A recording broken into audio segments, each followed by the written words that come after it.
আসসালামু আলাইকুম, welcome to kitchen craft. আজ আমি তৈরি করব দারুণ মজার সিঙ্গারা। আমার ভীষণ প্রিয় একটি খাবার। সকাল কিংবা বিকেলের নাস্তায় ছোট বড় সকলের জন্য ঝটপট তৈরি করে নিতে পারেন দারুণ এই রেসিপি। মেহমান আপ্যায়নে ঝটপট তৈরি করে নিতে পারেন দারুণ মজার সিঙ্গারা। কথা না বাড়িয়ে এবার চটজলদি তৈরি করে নিচ্ছি মজাদার সিঙ্গারা। আর আমার রেসিপি ভালো লাগলে অবশ্যই শেয়ার করে পাশে থাকবেন।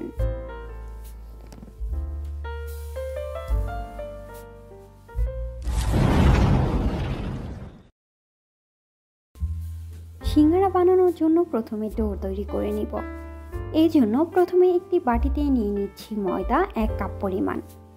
চাইলে ময়দার পরিবর্তে আটা ব্যবহার করেও তৈরি করে নিতে পারেন।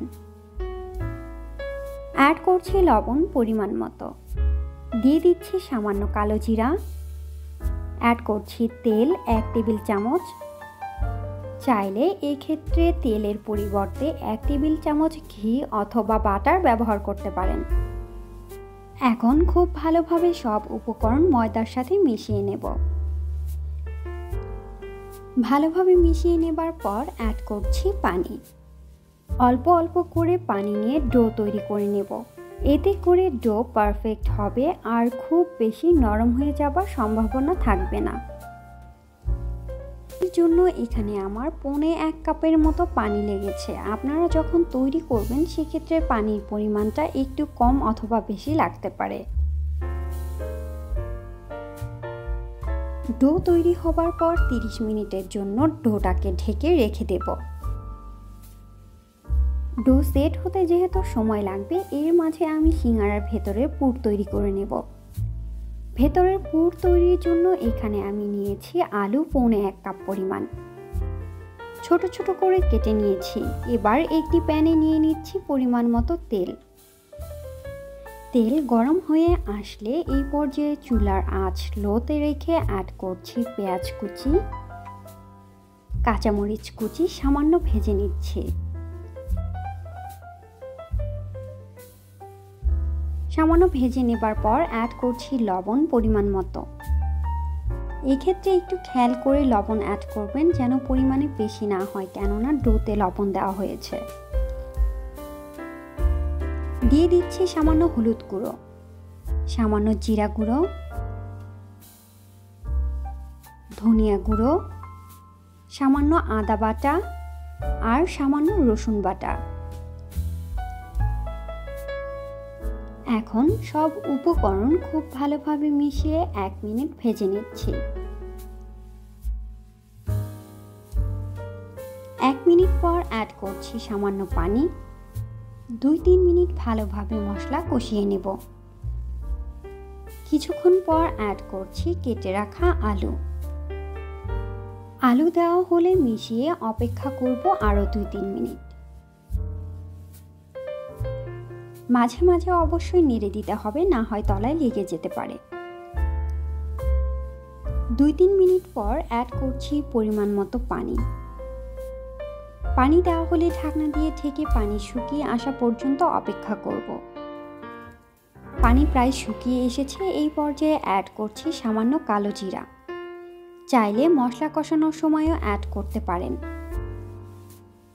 দিয়ে দিচ্ছি সামান্য 5 ফোড়ন। এখন ভালোভাবে কিছুক্ষণ মিশিয়ে চুলার ফ্লেম অফ করে বাটিতে ঢেলে ঠান্ডা করে নেব। এরই মাঝে সিঙ্গারা তৈরির জন্য পারফেক্ট ডো রেডি হয়ে গিয়েছে। এখন সিঙ্গারা তৈরির জন্য রুটি যেভাবে করা হয় সেভাবে বেলে নেব। ডোটাকে আমি 3 ভাগ করে নিলাম। এবার 1 ভাগ দিয়ে একটু লম্বা করে রুটি বানিয়ে নেব। মাঝ বরাবর কেটে নিচ্ছি। এখন 2টি সিঙ্গারা বানানোর জন্য রেডি। এভাবে আমি বাকি ডোটা তৈরি করে নিয়েছি। এবার সিঙ্গারার শেপ তৈরি করে নেব। এই জন্য প্রথমেই কেটে রাখা রুটির যে দিকটা কেটে নিয়েছি ঠিক সেই দিকটা পানি লাগিয়ে ভালোভাবে একটু চেপে লাগিয়ে নিলাম। দেখতে কোণের মতো লাগছে। এবার এই কোণের ভেতর পুর ভরে নিব। পুর ভরার ক্ষেত্রে প্রথমে অল্প করে নেবেন, এতে করে শেপ দেওয়া সহজ হবে। পুর ভরা হলে এবার চারপাশে আবারও পানি লাগিয়ে নিচ্ছি। এখন ভাঁজ করে নেব। কোণের এক কর্নার ধরে অন্য কর্নারে নিয়ে চেপে চেপে লাগিয়ে দিচ্ছি। এরপর দুই পাশের কর্নার মাঝ বরাবর এনে সামান্য চেপে লাগিয়ে দিলেই সিঙ্গারা রেডি। এভাবে আমি সবগুলো সিঙ্গারা বানিয়ে নিয়েছি। এখন ভেজে নেব। প্যানে নিয়ে নিচ্ছি পরিমাণ মতো তেল। তেল গরম হয়ে আসলে চুলার আঁচ মিডিয়ামে রেখে তৈরি করে রাখা সিঙ্গারাগুলো দিয়ে দিচ্ছি। যেহেতু আমি সিঙ্গারাগুলো ডুবো তেলে ভাজছি না, তাই কিছুক্ষণ পর পর উল্টিয়ে দিচ্ছি, এতে করে দুপাশ সমানভাবে ভাজা হবে। দেখতেই পাচ্ছেন সিঙ্গারার কালারটা কিছুটা ব্রাউন কালার হয়ে এসেছে। আর 2-3 মিনিট ভেজে চুলা থেকে নামিয়ে নেব।